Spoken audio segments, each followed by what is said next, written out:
दोस्तों, हमारे भारतीय इतिहास में कई ऐसे रहस्य हैं जो आज तक सुलझाए नहीं जा सके हैं। इनमें से एक ऐसा रहस्य है जो पूरे विश्व को हैरान कर रहा है, और वो है जगन्नाथ मंदिर का रहस्य। तो चलिए इस रहस्य को सुलझाने का प्रयास करते हैं।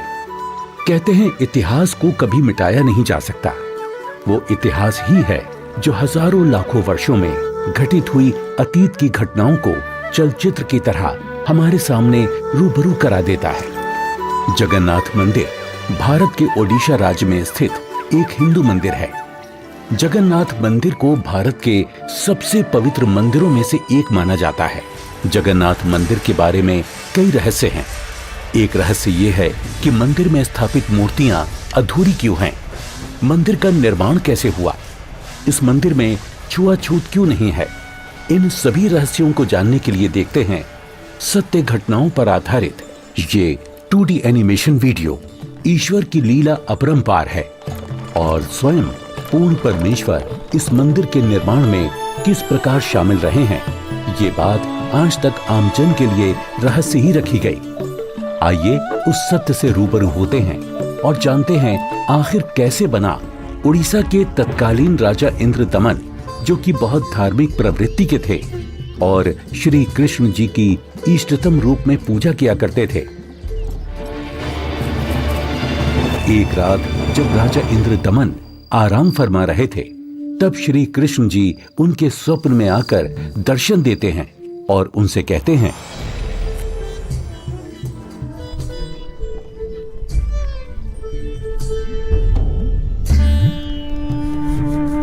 इंद्रदमन। हे प्रभु, आप? हे इंद्रदमन, मेरी मृत्यु के उपरांत जिस संदूक में मेरी अस्थियां विसर्जित की गई थी, वो काष्ठ का संदूक पानी में बहता हुआ तेरे राज्य में पुरी में समुद्र किनारे आ लगा है। मैं चाहता हूं कि तुम मेरे आदेश से उस संदूक को उसी स्थान पर रखकर उसके ऊपर मंदिर यादगार रूप में बनवा दो, जिसका नाम जगन्नाथ होगा। और उस मंदिर में एक विप्र रख देना जो श्रद्धालुओं को पवित्र गीता के अनुसार ज्ञान प्रचार करेगा। याद रहे, इस मंदिर में ना तो कोई मूर्ति होनी चाहिए और ना ही कोई पाखंड। जैसा आपका आदेश महाराज। किंतु भगवान, कृपा करके मुझे वो स्थान दिखा दीजिए जहां मंदिर का निर्माण किया जाना है। ठीक है वत्स, मैं तुम्हें वहां ले चलता हूं।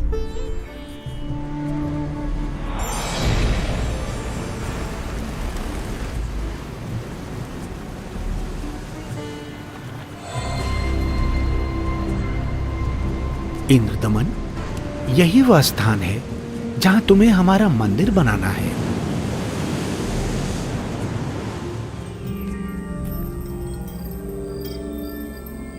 भोर होते ही राजा इंद्रदमन ये बात अपनी पत्नी को बताते हैं।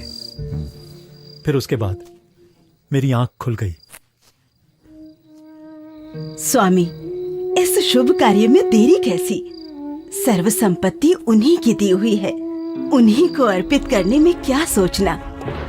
राजा इंद्रदमन तुरंत अपने मंत्रियों की सभा बुलाते हैं और मंदिर बनाने के लिए राज्य के सबसे कुशल कारीगरों को इकट्ठा किया जाता है। जिसके बाद सभी पुरी नामक स्थान पर पहुंच जाते हैं जहां वो संदूक तैर रहा था। उसे निकलवाकर जमीन खोदकर संदूक दबा देते हैं।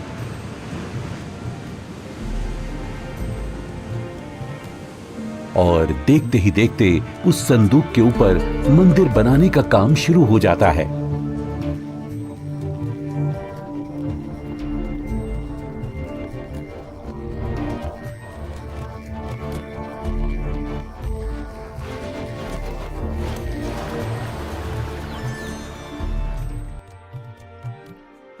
महाराज की जय हो। प्रभु श्री कृष्ण जी की दया से मंदिर बनकर तैयार है महाराज। राजन, बहुत सुंदर मंदिर बनकर तैयार हुआ है। सब श्री कृष्ण जी की कृपा। पीछे हट जाओ, पीछे हट जाओ, सभी चलो। समुद्री तूफान आ रहा है, समुद्री लहरें इतनी ऊपर उठकर हमारी तरफ आ रही हैं। लहरें बहुत तेज हैं। भागो भागो, तूफान आ गया। राजन, ये लहरें तो बहुत ऊंची हैं। हमें अतिशीघ्र यहाँ से निकलना होगा।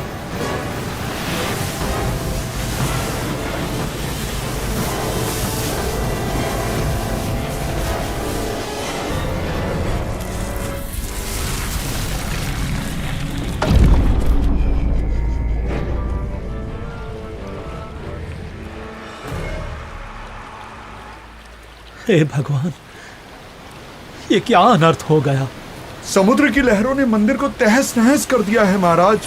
जगन्नाथ मंदिर के तैयार होते ही समुद्री लहरों का आना और मंदिर को अपने आगोश में समा लेना, ये घटना सिर्फ एक बार नहीं अपितु 5 बार घटित होती है।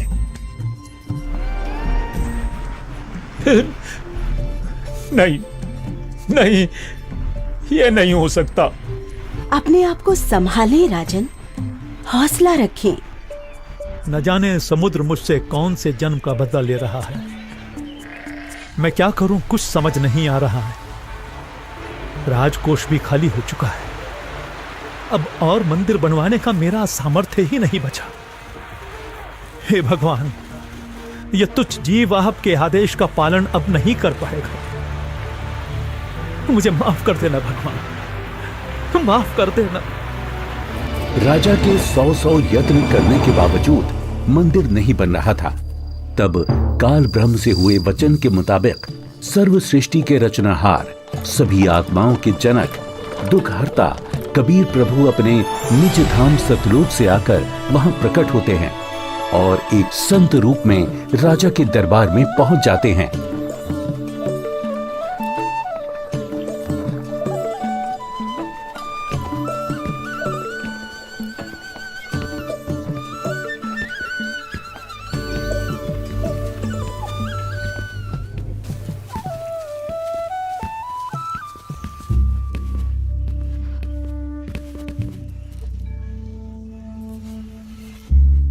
प्रणाम महाराज। प्रणाम। क्या बात है राजन, कैसे उदास बैठे हो? हे महात्मा जी, परमात्मा कृष्ण जी के आदेश से समुद्र किनारे मंदिर का निर्माण करवाया था, किंतु समुद्र ने उसे तोड़ दिया। अब की बार समुद्र नहीं तोड़ेगा, आप मंदिर बनवाओ। क्षमा करें महाराज, मंदिर 5 बार बनवाया है, परंतु 5 बार समुद्र ने उसे तोड़ दिया है। कोई बात नहीं इंद्रदमन, यदि मन बने तो मेरे पास आ जाना। मैं यहीं पास में पहाड़ी पर रहता हूं, वहीं पर मेरी कुटी है।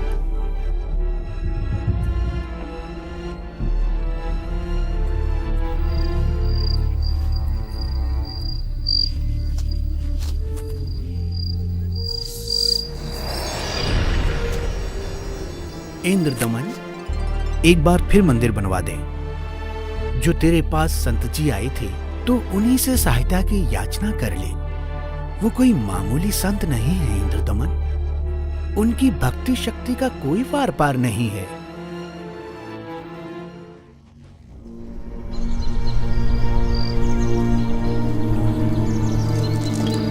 क्या हुआ महाराज?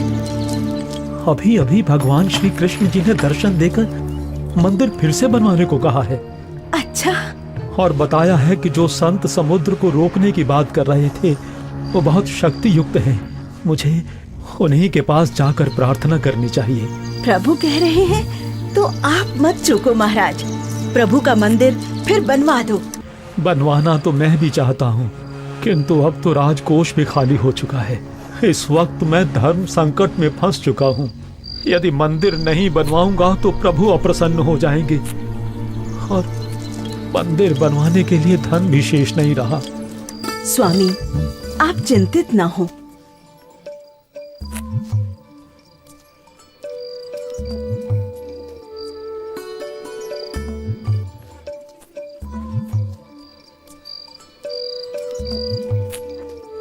मेरे पास आभूषणों की कोई कमी नहीं है। किंतु रानी, आपके आभूषण। अभी उसकी चिंता आप ना करें राजन। आपका और मेरा दुख एक ही है, दो नहीं है।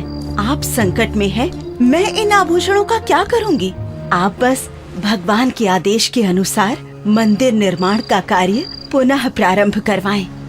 स्वामी, ये आभूषण भी भगवान के ही दिए हुए हैं और भगवान के आदेश का पालन करने में इनका सहयोग लेना मैं अपना सौभाग्य समझूंगी।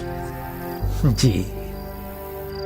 सुबह उठते ही राजा इंद्रदमन अपने महामंत्री को बुलाकर भगवान श्री कृष्ण जी के आदेश के बारे में बताते हैं। आप जाइए और मंदिर कार्य पुनः प्रारंभ कराने की तैयारी करें।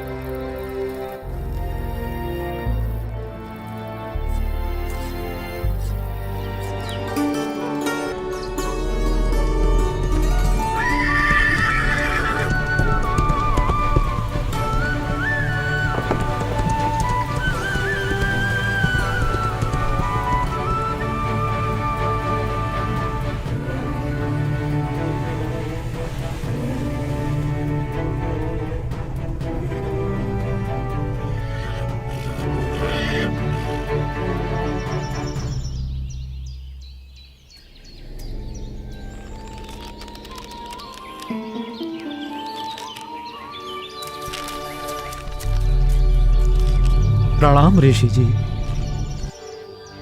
कहो इंद्रदमन, कैसे आना हुआ? हे महात्मा, मुझे माफ कर दो। मैंने आप पर विश्वास नहीं किया। स्वप्न में भगवान श्री कृष्ण जी ने बताया है कि आप समर्थ ऋषि हैं। मुझ दीन पर कृपा करो। राजन, जिस ओर से समुद्र हर बार आकर मंदिर को बहा ले जाता है, आप उस ओर एक छोटा सा चबूतरा बनवा दें, जिस पर बैठकर मैं परमात्मा की भक्ति करूंगा। जो आज्ञा महाराज। कुछ समय बाद मंदिर का निर्माण कार्य तकरीबन पूरा हो चुका था। एक दिन राजा स्वयं खड़े होकर निर्माण कार्य देख रहे होते हैं।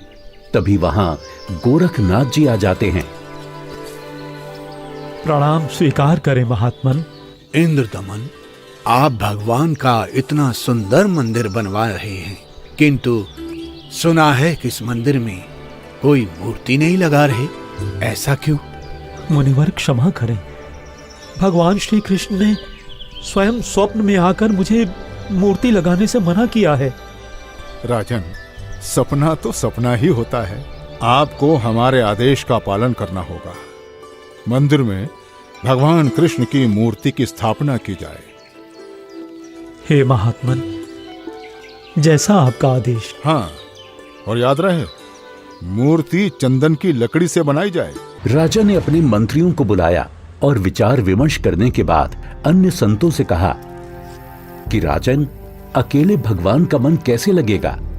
मंदिर में भगवान श्री कृष्ण जी के साथ साथ बलराम और सुभद्रा की मूर्ति भी स्थापित की जाए। राजा ने मूर्ति बनाने के लिए एक कुशल कारीगर ढूंढने की बात कही। मंत्रियों ने 3 कुशल कारीगरों को बुलाकर मूर्तियां बनवाना शुरू कर दिया।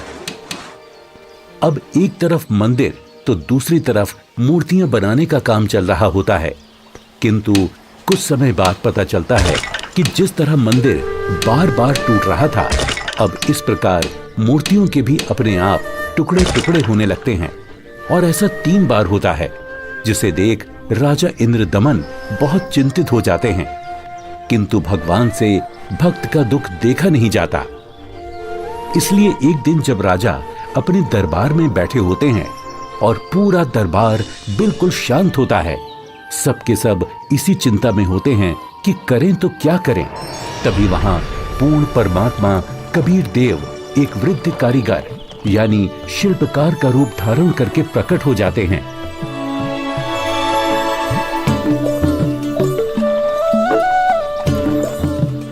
राजा से कहो कि मैं एक शिल्पकार हूँ और मूर्ति बनाना बड़े अच्छे से जानता हूँ।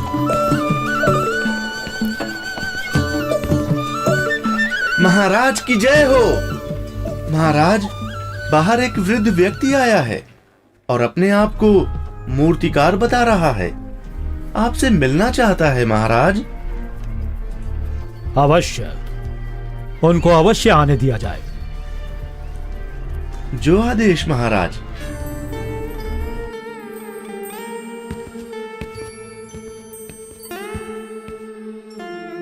ये कारीगर तो बड़ा अनुभवी लगता है। अवश्य भगवान की ही कोई लीला है। हे राजन, मैंने सुना है कि प्रभु के मंदिर के लिए मूर्तियां पूर्ण रूप से बन नहीं पा रही हैं। जी, आपने बिल्कुल सही सुना है। मैं 80 वर्ष का वृद्ध हो चुका हूं और मुझे 60 वर्ष का अनुभव है राजन। चंदन की लकड़ी की मूर्ति प्रत्येक कारीगर नहीं बना सकता। यदि आपकी आज्ञा हो तो सेवक उपस्थित है। हे कारीगर, आप मेरे लिए भगवान ही हैं, जो कारीगर बनकर आए लगते हो। कृपया आप शीघ्र, अति शीघ्र ही मूर्तियां बना दो।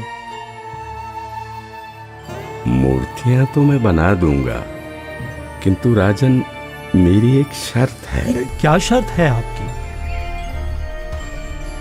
राजन, मूर्ति बनाने के लिए मुझे एक कमरा चाहिए, जिसे अंदर से बंद करके मैं बड़ी स्वच्छता से मूर्ति तैयार करूंगा।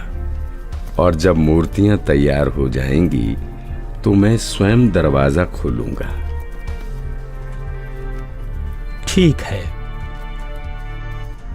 एक बात और राजन, यदि किसी ने मेरे बाहर आने से पहले दरवाजे को खोलने का प्रयास किया तो मूर्तियां फिर पूरी बन नहीं पाएंगी। वो जितनी बनी होंगी उसी हालत में आपको मिलेंगी और फिर उन्हें पूर्ण कर पाना संभव नहीं होगा राजन। जैसी आपकी इच्छा। मंत्री जी, मूर्तियां बनाने के लिए सब बंदोबस्त किया जाए।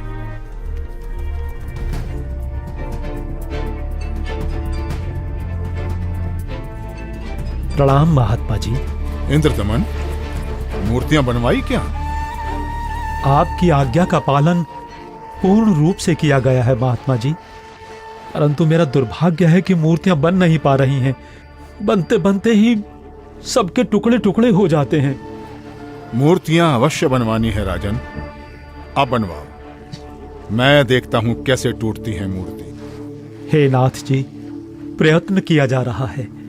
प्रभु का भेजा एक अनुभवी कारीगर बंद कमरे में मूर्तियां बना रहा है। राजा इंद्रदमन नाथ जी को सारी स्थिति से अवगत करवाते हैं और कारीगर की शर्त के बारे में भी बताते हैं, किंतु महात्मा नहीं मानते। वो मूर्तियां देखने की जिद करने लगते हैं और राजा के मना करने के बावजूद भी उस कमरे के सामने पहुंच जाते हैं जहां मूर्ति बनाने का काम चल रहा होता है।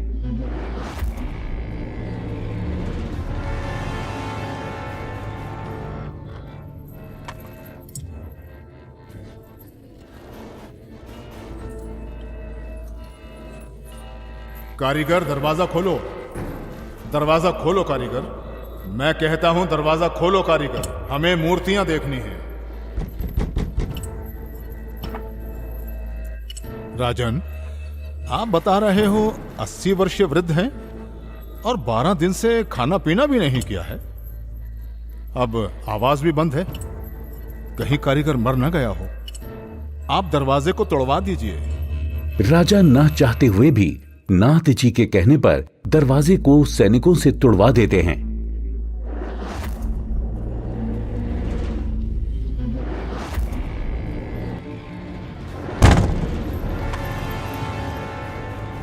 दरवाजा खुलने पर अंदर कोई कारीगर नहीं मिलता। वहां श्री कृष्ण, बलराम और सुभद्रा जी की 3 मूर्तियां रखी होती हैं, परंतु उन मूर्तियों के हाथ और पैर के पंजे नहीं बन पाए थे। ये देखकर सभी चौंक जाते हैं। हे भगवान, वो बुजुर्ग कारीगर तो यहां है ही नहीं। इसका मतलब वो कोई साधारण व्यक्ति नहीं थे, बल्कि स्वयं भगवान ही थे। मंदिर का निर्माण पूरा हो चुका है। अब इन्हीं मूर्तियों को भगवान की इच्छा समझकर मंदिर में स्थापित करवा दो राजन। हो सकता है प्रभु को यही स्वीकार हो। लगता है श्री कृष्ण ही स्वयं मूर्तियां बनाकर गए हैं। मंदिर का निर्माण कार्य संपन्न हो चुका था। अब बारी थी तो मूर्तियों में प्राण प्रतिष्ठा की, जिसके लिए राजा, रानी, मंत्री, महामंत्री और काफी संख्या में पंडित ब्राह्मण मंदिर के सामने पहुंच जाते हैं।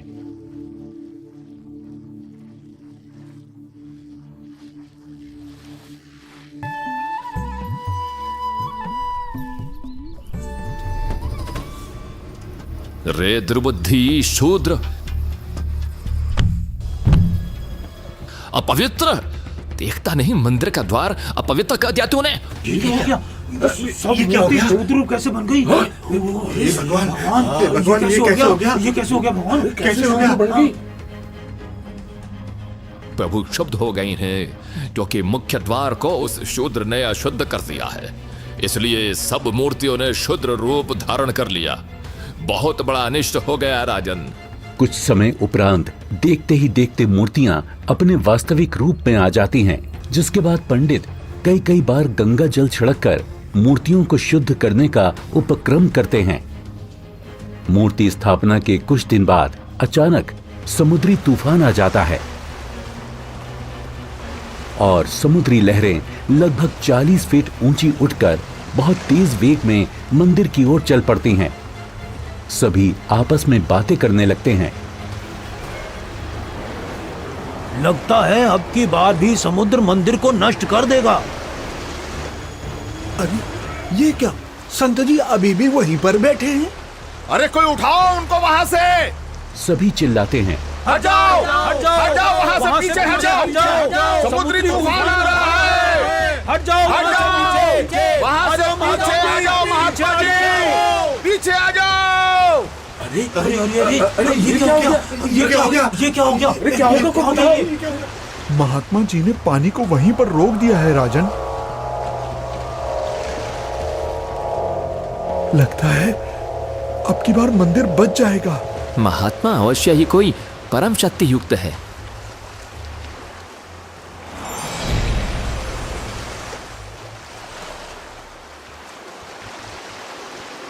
हे भगवान, मुझे रास्ता देने की कृपा करें। मैं मंदिर तोड़ने जाऊंगा। वत्स, ये मंदिर नहीं है। यहाँ पाखंड पूजा नहीं होगी, बल्कि गीता का ज्ञान सुनाया जाएगा। ये तो आश्रम है। आप जैसे बलवान को शोभा नहीं देता कि इसको विध्वंस करें। लेकिन मैं इसे अवश्य तोड़ूंगा, चाहे कुछ भी हो। अगर ऐसा है तो जाइए समुद्रदेव, तोड़िए।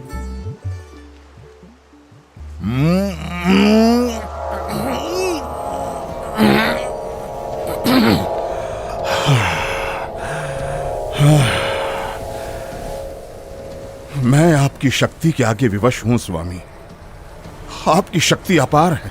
आप मुझे रास्ता देने की कृपा करें प्रभु। मैंने राजा इंद्रदमन को मंदिर की रक्षा का वचन दिया है। मैं मार्ग से नहीं हट सकता समुद्रदेव। आप ऐसा कुकृत्य क्यों करना चाहते हैं? जब ये कृष्ण त्रेता में श्री राम बनकर आए थे, तब इन्होंने लंका जाने के लिए मुझे अग्नि बाण दिखाए और मुझे भला बुरा कहकर अपमानित कर रास्ता मांगा था। लक्ष्मण, मेरा अग्नि बाण दो। लातों के भूत बातों से नहीं मानते। मैं ये मंदिर तोड़कर उसका प्रतिशोध लेना चाहता हूं। समुद्रदेव, प्रतिशोध तो आप पहले ही ले चुके हो। आपने तो समस्त द्वारिका पहले ही डुबो दी है। जी नहीं, अभी वो पूर्ण रूप से नहीं डूबी। कोई प्रबल शक्ति युक्त संत आने के कारण मेरा वो कार्य भी अधूरा रह गया और वो आधी ही डूब सकी, क्योंकि मुझे वहां पर किसी ने मानो बांध दिया है। वत्स, वहां भी मैं ही पहुंचा था और मैंने ही वो अवशेष बचाया था। अब जा, शेष बची द्वारका को भी डुबो ले, परंतु उस यादगार को छोड़ देना जहां श्री कृष्ण के शरीर का अंतिम संस्कार किया गया था। अन्यथा आने वाले समय में ये भ्रम पैदा होगा कि श्री कृष्ण की मृत्यु ही नहीं हुई। समुद्र, ध्यान देकर सुन। यदि फिर इधर मंदिर तोड़ने आया तो बात ठीक नहीं रहेगी। कबीर परमेश्वर के आदेश से समुद्र लगभग 1.5 किलोमीटर पीछे हट जाता है, जिसे देखकर वहां खड़े राजा, मंत्री, सैनिक और जनता सभी खुशी मनाने लगते हैं और जय जयकार करने लगते हैं संत रूप में आए कबीर परमेश्वर की। महात्मा की जय, महात्मा की जय हो, जय हो, जय हो, जय हो, जय हो।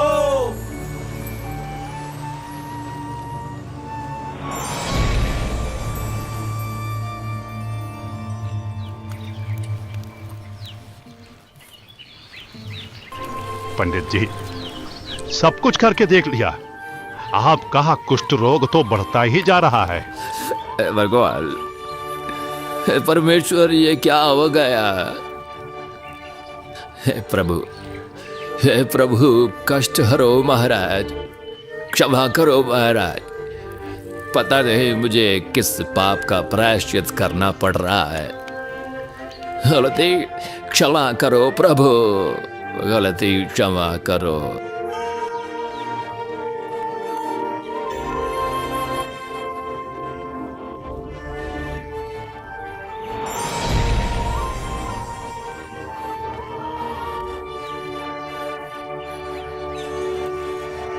हे भक्त, तूने मुख्य द्वार पर खड़े एक संत को नीच जाति का समझकर धक्का दिया है।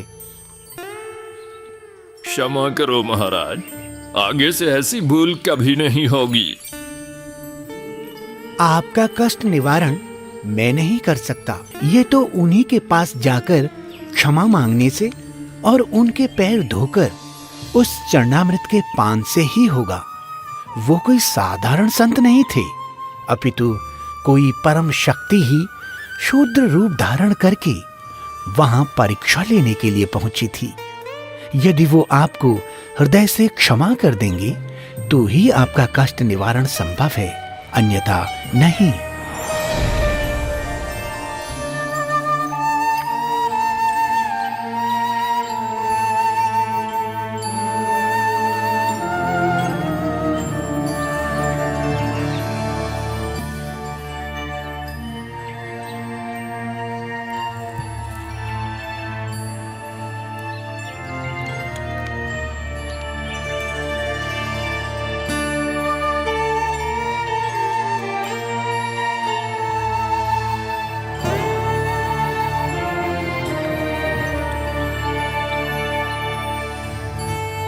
सुना है कि पंडित जी ने प्राण प्रतिष्ठा वाले दिन जिसको धक्के मारकर मंदिर से बाहर गिराया था, भगवान श्री कृष्ण ने दर्शन देकर उन्हीं से माफी मांगने को कहा है। अच्छा? हाँ, मुनि की खोज सभी कर रहे हैं ताकि पंडित जी का कोढ़ का रोग ठीक हो सके। आसपास के पूरे क्षेत्र में घूमने के बाद भी जब परमेश्वर का वो शुद्र रूप कहीं दिखाई नहीं दिया, तब वापस मंदिर जाते समय पंडित जी मन ही मन भगवान से प्रार्थना करते हैं, प्रभु, प्रभु,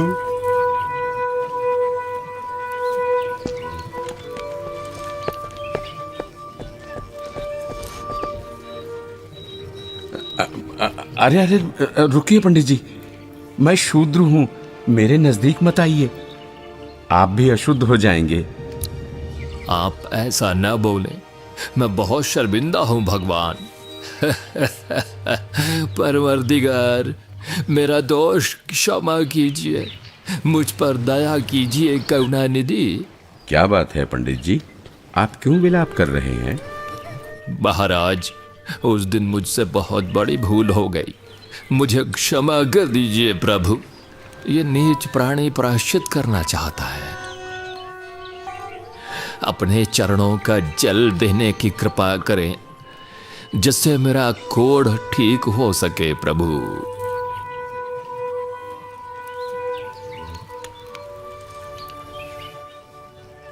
हे ब्राह्मण, इसे 40 दिन तक पीना तथा जल में डालकर स्नान करना। आज से 40वें दिन तुम्हारा कुष्ठ रोग समाप्त हो जाएगा। अब से भविष्य में इस जगन्नाथ मंदिर में किसी ने भी छुआछूत की तो उसकी भी यही दशा होगी, दंड का भागी होगा। जी महाराज, जी महाराज, जी महाराज, इस मंदिर में हम कभी छुआछूत नहीं करेंगे, नहीं करेंगे। आशीर्वाद है बच्चों।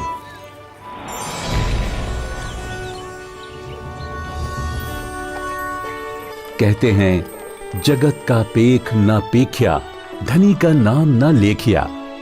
कोई कहता है कि मंदिर श्री कृष्ण जी ने बनवाया, तो कोई कहता है कि जगन्नाथ भगवान ने बनाया, लेकिन जो करने वाला था उसका कहीं नाम नहीं।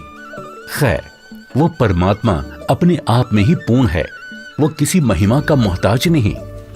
तो आपने देखा कि किस प्रकार परमेश्वर कबीर देव जी ने संत रूप में प्रकट होकर समुद्र को रोककर जगन्नाथ मंदिर की स्थापना करवाई, कारीगर रूप में अवतरित होकर मूर्तियां बनाई और क्षुद्र रूप बनाकर मंदिर से छुआछूत जैसी बुराई को हमेशा हमेशा के लिए खत्म कर दिया। समर्थ का कार्य समर्थ ही कर सकता है। तो ये थी कहानी पुरी के जगन्नाथ मंदिर की, जिसे कबीर प्रभु ने बनवाया और हर वर्ग हर जाति के लोगों को समान अधिकार दिलवाया। जगन्नाथ मंदिर की सत्य कहानी का रहस्य संत रामपाल जी महाराज जी के मंगल प्रवचनों से लिया गया है। हम सभी संत रामपाल जी महाराज का कोटि कोटि धन्यवाद करते हैं, जिन्होंने हमारे शास्त्रों में छुपे गूढ़ रहस्यों को उजागर कर हमें सत्य से रूबरू कराया। आज वर्तमान में केवल संत रामपाल जी महाराज ही तत्वदर्शी संत हैं, जो भक्ति और भगवान के बारे में वास्तविक जानकारी दे रहे हैं। संपूर्ण आध्यात्मिक ज्ञान प्राप्त करने के लिए अवश्य सुने जगत गुरु तत्वदर्शी संत रामपाल जी महाराज के मंगल प्रवचन और अभी डाउनलोड करें संत रामपाल जी महाराज एप्लीकेशन।